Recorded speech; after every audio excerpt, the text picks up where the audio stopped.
দেশের মুনাফিকদের দ্বারা ইসলামের সবচেয়ে বেশি ক্ষতি হয়, মাহফিলের ক্ষতি হয়, মাদ্রাসার ক্ষতি হয়, মসজিদের ক্ষতি হয়, ঠিক কিনা? আল্লাহ বলেন সৎ কাজের আদেশ দাও, অসৎ কাজের বাধা দাও। এইবার আসেন মুসলমান, মধ্যম তলার মুসলমান, আপনি যদি অহংকার করে বলেন হুজুর বাধা না দিলে কি হইব?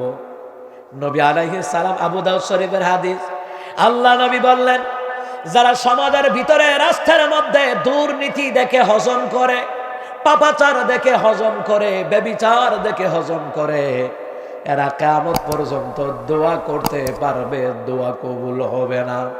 এটা আমার কথা নয়, নবীর হাদিস, আবু দাউদ শরীফের হাদিস। আল্লাহর নবী বললেন মসজিদে সবার কাতারে সবার আগে মুসল্লি হাজী সাহেব, সবার আগের মুসল্লি নামাজি, কিন্তু হক কথা বলে না, অসৎ কাজে বাধা দেয় না, কিন্তু মাহফিল বন্ধ করার জন্য থানাওয়ালাদেরকে উস্কায়া দেয়, এমন মুনাফিক প্রত্যেকটি সমাজের ভিতরে আছে না নাই?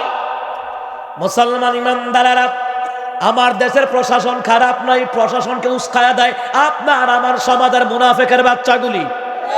এই কথা কন না কেন? আরে হক কথা সাপোর্ট দেওয়া লাগবে, এটা ফরজ। হক কথা বলা লাগবে, এটা ফরজ। নামাজ যেমন ফরজ, হক কথা বলা তেমন ফরজ। নামাজ যেমন ফরজ, অসৎ কাজে বাধা দেওয়া তেমন ফরজ।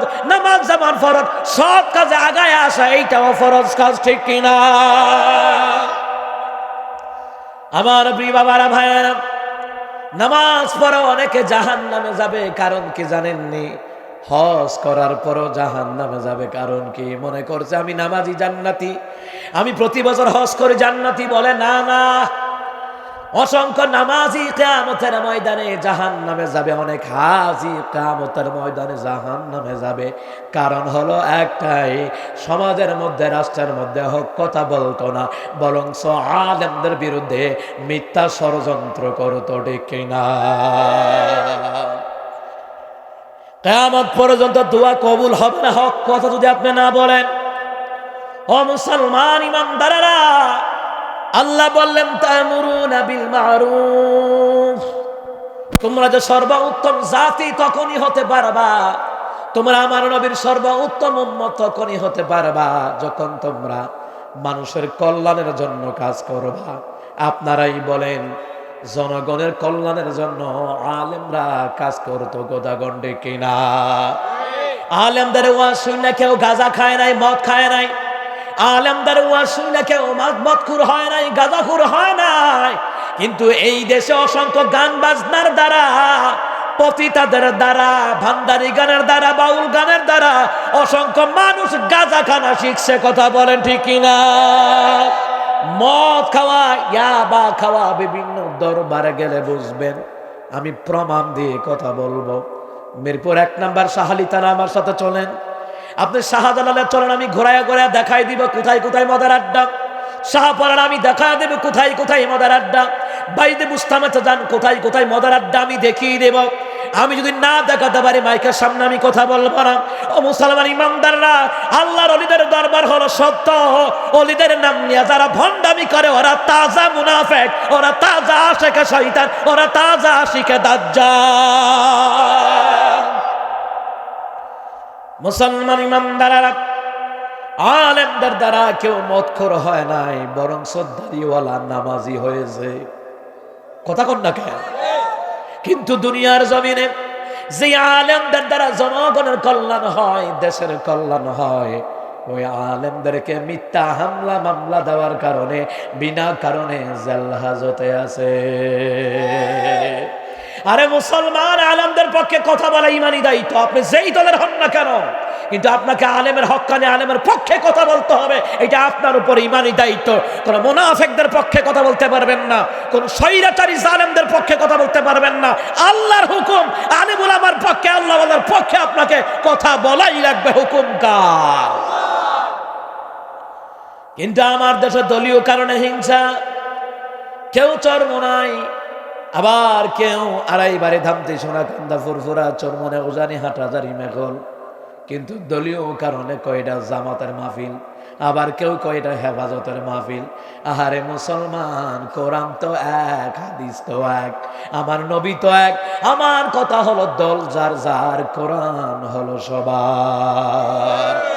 দল যার যার, ইসলাম হলো সবার। দল যার যার, আল্লাহ নবী সবার। দুনিয়ার দল ত্যাগ করতে পারি, আল্লাহ নবীর দল আমি ত্যাগ করতে পারি না। কথা বলেন ঠিক কিনা? এই জন্য কবি লিখে, আমাদের প্রভু এক, এক নামের উম্মত, জীবন বিধান এক, ওই শিবানী কোরআন। তবে কেন কেন হে মুসলমান, এক হও এক হও করিয়া ভান। তবে কেন কেন হে মুসলমান,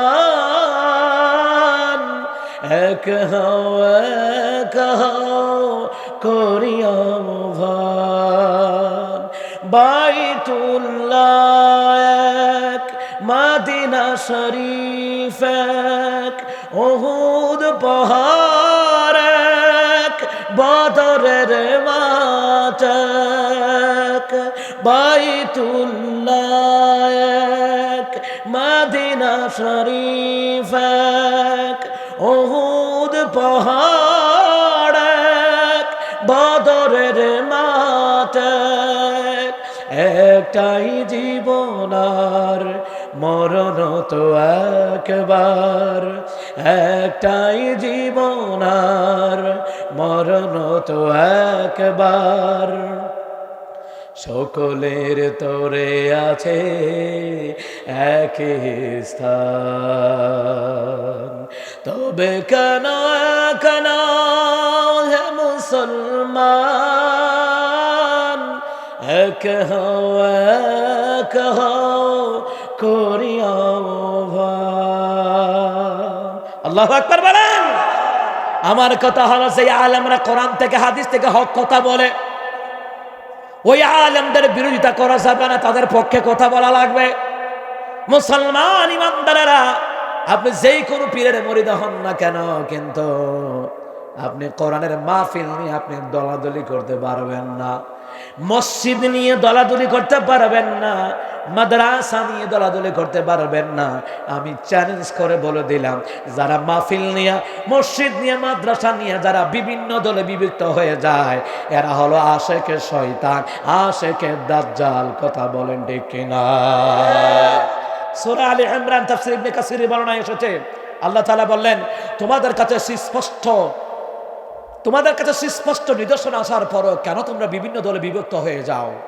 তোমরা যখন, মুসলিমরা যখন বিভিন্ন দলে বিভক্ত হয়ে যাবা, তখন এটার ব্যাখ্যায় এসেছে, এই পৃথিবীর স্বৈরাচারী ইহুদি খ্রিস্টান নাসারা ওরা তোমাদের উপর আক্রমণ করে বসবে, তোমাদের উপরে আক্রমণ করে বসবে, এটা খেয়াল রাখতে হবে।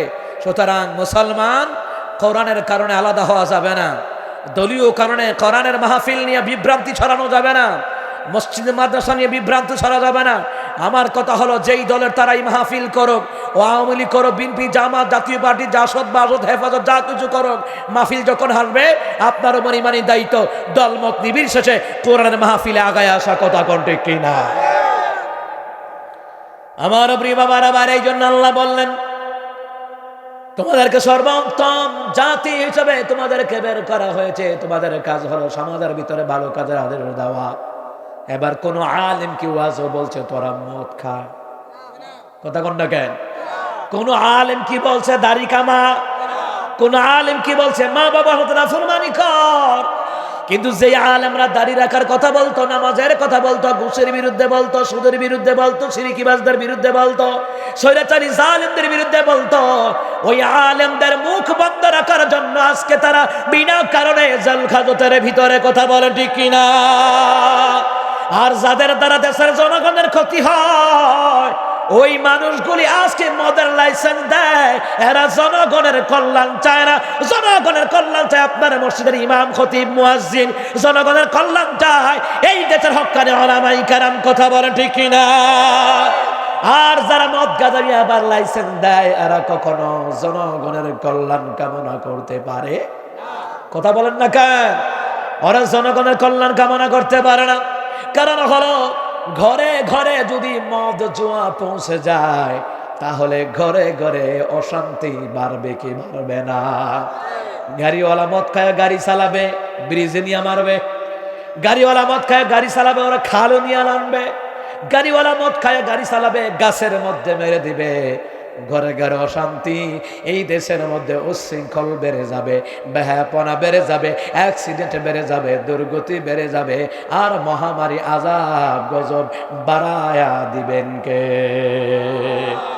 নবী আলাইহিস সালাম বলেন, শোনেন, কিয়ামতের পূর্বে আল্লাহ ওয়ালাদের দাম থাকবে না, বেশ্যা মহিলাদের দাম থাকবে।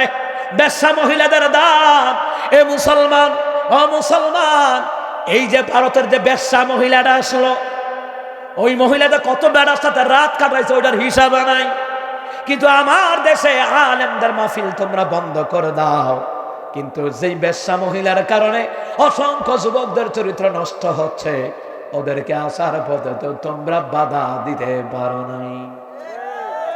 আজকে একজন এমপি বলতেছে উনি পরিচয়পত্র গোপন রেখে হেতাই আইছে, আর কি পরিচয়পত্র গোপন রেখে বলে আইছে। হারামখোরের দল, এই দেশের অসংখ্য এমপি মধ্যে সুর পাতপার বদমাইশ লুচ্চা, ওরা পতিতা, ওরা কক্সবাজার সেন্ট গিয়া অবৈধ রাত কাটায়। কথা কন্ন কে? এই বিয়াদবের গোষ্ঠী কয়, আজকে মিডিয়াতে বলতেছে যে বিয়াদবের গোষ্ঠী বলতেছে পরিচয় গোপন রেখে আইছে। তখন আমি বললাম হারামখোরের দল, ওই যার সন্তানের দল। আমরা যখন ঢাকা থেকে কক্সবাজার ফ্লাইটে যাই, আমরা যখন ঢাকা থেকে যশোরে যাই, আমরা যখন ঢাকাতে বিমান ফ্লাইটে যখন আমরা সৈয়দপুরে যাই, এই হারামখোরের দলেরা আমাদের জুতা পর্যন্ত খোলায়, কুট পর্যন্ত খোলায়, গড়ি পর্যন্ত খোলায়। এই হারামখোরের দলেরা এত স্যাক দেওয়ার পরেও আবার পরিচয়পত্র গোপন রাখে কেমনে? বোঝা গেল তোদের তলে তলে হাত আসিল। কথা কোন ঠিক কিনা? এই গজব এই দেশে আরো বাড়বো, যতক্ষণ আলেমদেরকে না ছাড়বা গজব আরো বাড়বো, গজব আরো বাড়বো। কথা কন না কে? হারামখোরের দল। অতুল্লিম বাদা যালিকা জানি, আল্লাহ কয় এটা আরো সন্তানের বাচ্চা, এটা জন্মের কোনো পরিচয় নাই, জন্মের কোনো ঠিক নাই। কথা কন না কেন? আজকে ওলামায়ে কেরাম জেলখানায়, আর ওরা দু হাতে তালি বাজায়। পরিমনির জেলখানায় নাই, হাতের মধ্যে হাত করা নাই, আলেমদের হাতে হাত করা। যে আলেমদের হাতে কোরআন থাকতো, হাদিস থাকতো, ওই আলেমদের হাতে হাত করা। আর বেশ্যা পরিমনির গায়ে কোনো হাত করা নাই। কথা কন না কেন? এটারে যখন বাইর করছে কুড়ের মধ্যে তুলবো মনে হচ্ছে তাই বাসর ঘর করে বাইর হয়েছে। অক্ষরে এমন সাজগুজ পরিপাটি, কিন্তু মাথার মধ্যে সেলিও ফাহাই দিছে। কোনটা এলো ফাহাই দিছ?